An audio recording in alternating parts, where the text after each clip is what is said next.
പത്തി വിടർത്തിയാടുന്ന പാമ്പുകളോടും പിന്നെ കുറെ മൃഗങ്ങളോടും പക്ഷികളോടും കൂട്ടുകൂടാൻ പറ്റുന്ന ഒരു പെറ്റ്സ് പാർക്കിലേക്കാണ് ഇന്നത്തെ നമ്മുടെ യാത്ര.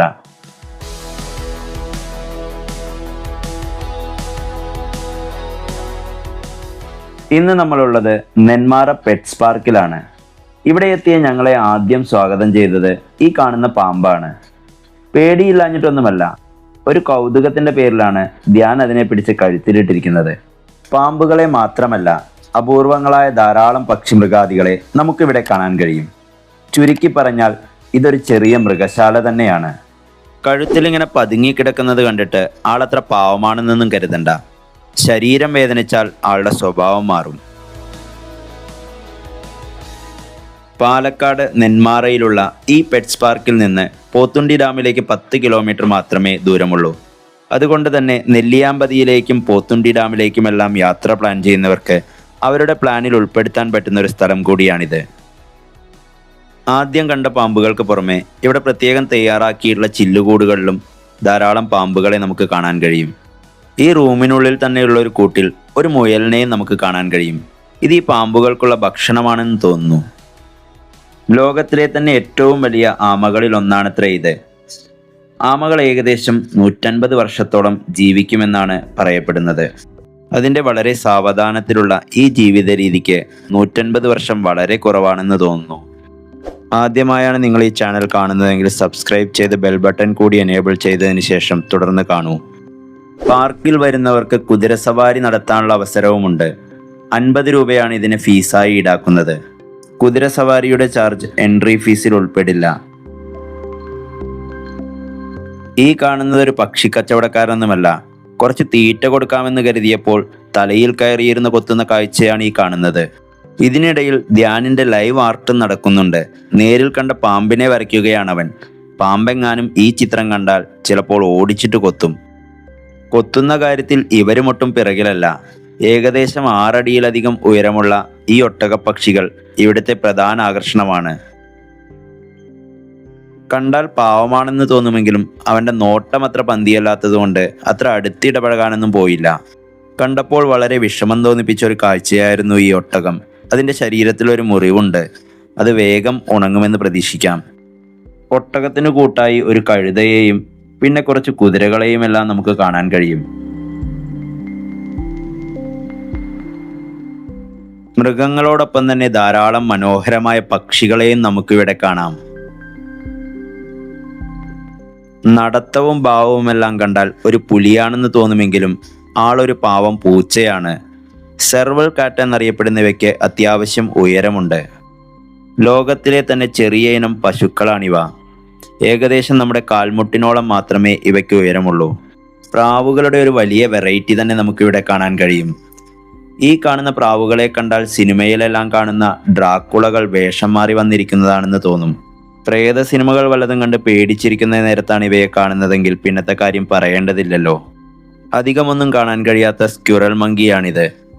നമ്മൾ വന്നൊന്നും ആശാൻ ശ്രദ്ധിക്കുന്നതേയില്ല. തൻ്റെ പണി സ്വസ്ഥമായി ചെയ്തുകൊണ്ടിരിക്കുകയാണ്. നമ്മുടെ നാട്ടിലെ ഓന്തിൻ്റെ ചേട്ടന്മാരെ ഇഗ്വാനകൾ കുടുംബശ്രീ യോഗം ചേർന്നിരിക്കുകയാണെന്ന് തോന്നുന്നു.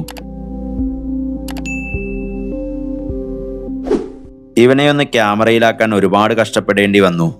ഒരിടത്ത് ഒതുങ്ങി നിൽക്കുന്ന സ്വഭാവമില്ല ഇതിന്. ആഫ്രിക്കൻ രാജ്യങ്ങളിൽ കാണപ്പെടുന്ന കീരിവർഗത്തിൽപ്പെട്ട ഒരു ചെറിയ സസ്തനിയാണ് ഈ മീർക്കാറ്റുകൾ. കഴിഞ്ഞ കാലത്തിന്റെ ഓർമ്മകളായ ഓലപ്പുരയും കാളവണ്ടിയുമെല്ലാം എത്ര മനോഹരമായാണ് ഇവിടെ ഒരുക്കിയിട്ടുള്ളത്. ഇവിടുത്തെ പക്ഷിലോകം കണ്ണിന് കുളിർമയേകുന്ന ഒരു കാഴ്ച തന്നെയാണ്.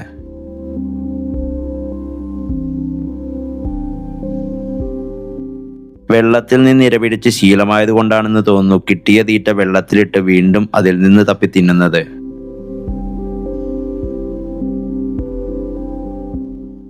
ഈ കോഴികളുടെ തലയിലെ തൂവൽ കാണുമ്പോൾ കഴിഞ്ഞ ഫുട്ബോൾ ലോകകപ്പിലെ ചില കളിക്കാരുടെ തലമുടിയാണ് ഓർമ്മ വരുന്നത്.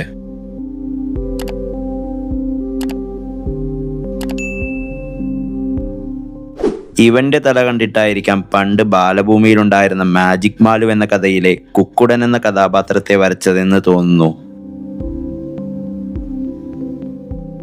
നമ്മൾ നേരത്തെ കണ്ട മീർക്കാറ്റുകളെ പോലെ തന്നെയാണ് ഇവയും. ഒരിടത്തും ഒതുങ്ങിയിരിക്കുന്ന ശീലമില്ല. മലയണ്ണാൻ വിഭാഗത്തിൽപ്പെട്ട ഒരു ഇനമാണെന്ന് തോന്നുന്നു. കടുവയുടെ വകയിലൊരനിയനായ പൂച്ചസാറാണിത്. പക്ഷെ നിൽപ്പും ഭാവവും കണ്ടാൽ കടുവയുടെ വല്യേട്ടനാണെന്ന് തോന്നും. കൺമഷി എഴുതി സുന്ദരനായ മുയലച്ചനെയും പിന്നെ പല വിഭാഗത്തിൽപ്പെട്ട ആടുകളെയും എല്ലാം നമുക്കിവിടെ കാണാൻ കഴിയും.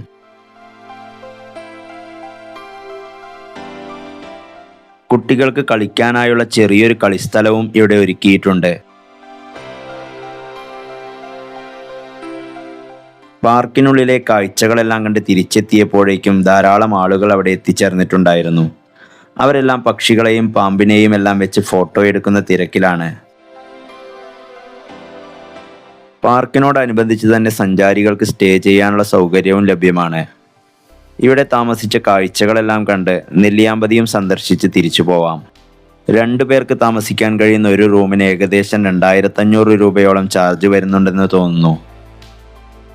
എല്ലാ ദിവസവും രാവിലെ 9:30 മുതൽ വൈകുന്നേരം 6:30 വരെ പാർക്ക് തുറന്ന് പ്രവർത്തിക്കും. മുതിർന്നവർക്ക് 200 രൂപയും കുട്ടികൾക്ക് 150 രൂപയുമാണ് എൻട്രി ഫീസ്. ഇത്രയേറെ മൃഗങ്ങളെ പരിപാലിക്കേണ്ട ചിലവോർക്കുമ്പോൾ അതത്ര കൂടുതലൊന്നുമല്ല എന്നാണ് എനിക്ക് തോന്നുന്നത്. വീഡിയോയെക്കുറിച്ചുള്ള നിങ്ങളുടെ അഭിപ്രായങ്ങൾ കമൻറ്റ് ബോക്സിൽ രേഖപ്പെടുത്തൂ. വീഡിയോ ഇഷ്ടമായാൽ ലൈക്ക് ചെയ്യാൻ മറക്കരുത്. യാത്രകൾ ഇഷ്ടപ്പെടുന്ന നിങ്ങളുടെ കൂട്ടുകാർക്ക് ഈ വീഡിയോ ഷെയർ ചെയ്തു കൊടുക്കൂ. ഇതുപോലുള്ള കൂടുതൽ വീഡിയോകൾ ലഭിക്കുന്നതിനായി ചാനൽ സബ്സ്ക്രൈബ് ചെയ്തതിന് ശേഷം ബെൽ ബട്ടൺ കൂടി എനേബിൾ ചെയ്യൂ. പുതിയൊരു സ്ഥലത്തെ വിശേഷങ്ങളുമായി വൈകാതെ വീണ്ടും കാണാം.